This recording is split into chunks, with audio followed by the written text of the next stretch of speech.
You make $80,000 a year. You did everything right. You went to school, you got the job, you matched your retirement account, and you bought the reliable used car instead of the luxury SUV.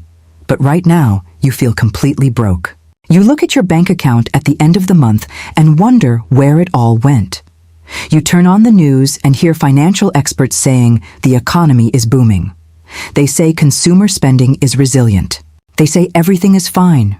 You aren't crazy. You aren't bad with money. You're being economically gaslit. The math is quite literally rigged against you. In early 2026, real disposable income per capita actually dropped. Your paycheck is shrinking in real time. It buys less food, less gas, and less security than it did 5 years ago.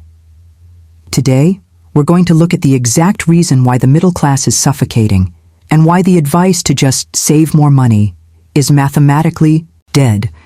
The American economy, as you were taught to understand it, no longer exists. There is no single unified economy anymore. It's fractured into two completely different realities. We have the top 20% and we have the bottom 80%. If you rely entirely on a paycheck from your employer to survive, you're trapped in the bottom 80%. And you're actively subsidizing the lifestyle of the top tier.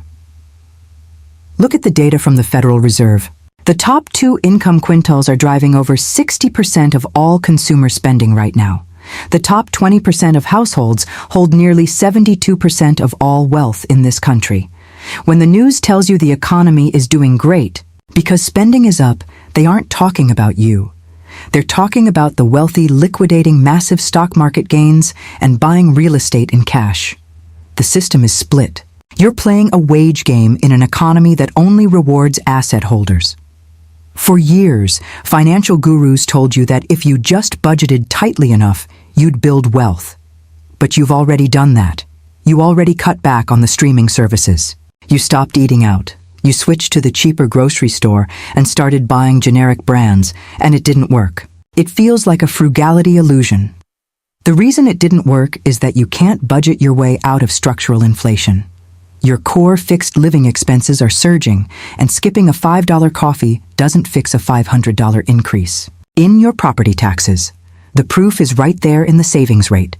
The personal savings rate in America has plummeted down to roughly 4%. That's a disaster. It's well below historical averages. It proves that the middle class is bleeding out their reserves just to keep the lights on. You're draining the money you saved for the future just to afford the present. Frugality was supposed to be a tool to build wealth, but for you, it's just become a defense mechanism to delay going broke. Let me introduce you to Sarah. She's 36 years old and works a mid-level corporate job. For a year, she grinds. She takes on extra projects, she stays late, and she finally earns a hard-fought 4% raise. Her salary bumps up to $85,000 a year. She thinks she can finally breathe. She thinks she finally has some breathing room in her budget. But in that exact same month, her auto insurance premium jumps 15%.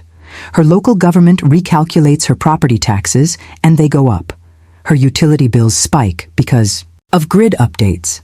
Mathematically, Sarah's hard-earned raise resulted in a net negative cash flow. She has more money on her paycheck, but less money in her pocket. This is the promotion penalty. You're running on a treadmill, and every time you speed up, the treadmill inclines. Your income is tied to an annual review, but your expenses are tied to an aggressive, unyielding market. You're fighting a war on two fronts, and your salary is losing ground on both. This creates a dangerous psychological trap. Let's call it the neighborhood illusion. You look out your window and see your neighbor installing a new pool. You see them pull up in a brand new 2026 SUV. You look at your own budget, you look at their lifestyle, and you assume you're doing something terribly wrong. You assume you're falling behind the normal middle-class standard.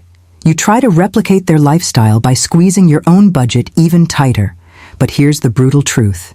You're measuring your financial worth against a complete illusion. That neighbor falls into one of two categories.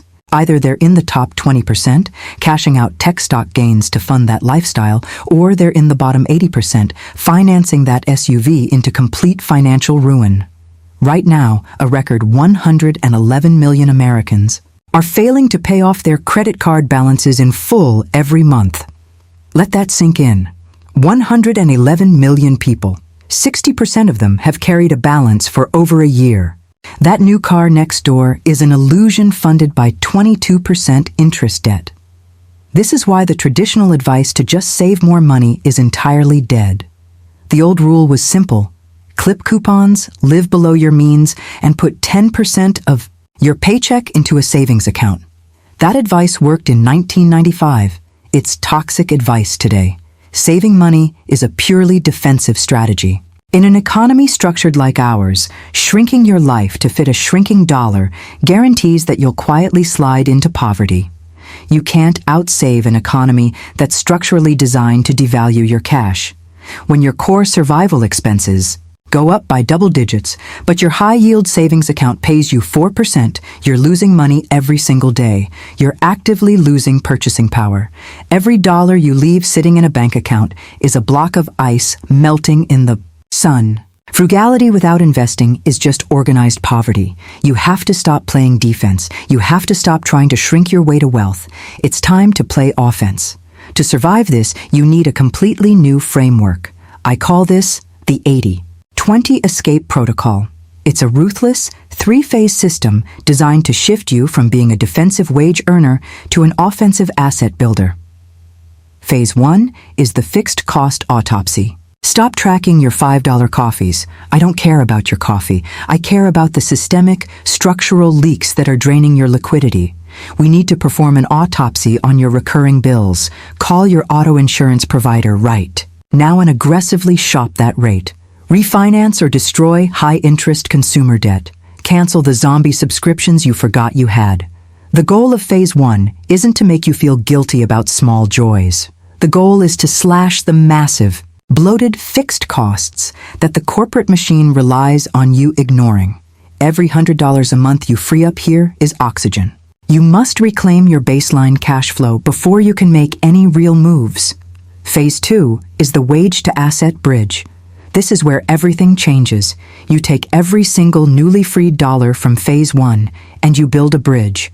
You stop holding cash and you start holding assets. Redirect those dollars into income-producing assets immediately. I'm talking about broad market index funds. I'm talking about fractional real estate. I'm talking about anything that historically outpaces inflation. Remember the rule. You're trying to cross from the 80% who pay for the economy into the 20% who own it. The top 20% don't keep their net worth in checking accounts. They keep it in assets. You have to build a system where the money you earn goes to work for you immediately. If you have $500 extra at the end of the month, that money needs to be converted into an asset the very next morning. Don't let it sit. Don't let it melt. Convert your heavily taxed, depreciating wage dollars into compounding, appreciating assets. Phase 3 is asymmetric income pivoting. You have to stop begging a middle manager for a 3% raise that doesn't even cover the increased cost of your groceries. Your 9-to-5 job is linear income. You trade 1 hour of your life for a set amount of dollars. You need to pivot a portion of your energy into asymmetric income. I'm not talking about driving for Uber to make an extra $50. I'm talking about acquiring high-leverage skills or building equity that scales independently of your time. This means taking your localized expertise and turning it into digital consulting, acquiring a fractional stake in a small business, or monetizing a niche skill. You need an income stream that isn't capped by an HR department's annual budget. Because your living expenses certainly aren't capped, it's time for an identity shift. You have to stop identifying as a saver. The economy punishes savers. You must start identifying as an owner. The moment you stop hoarding depreciating dollars and start buying assets, you rewrite the rules of the game for yourself. You step off the treadmill. The 80-20 wealth split is real, and the gap is only getting wider. The system is perfectly happy to let you work until you die, quietly paying off debt and wondering why you never get ahead. But you don't have to accept those terms. Take the autopsy, build the bridge, pivot your income.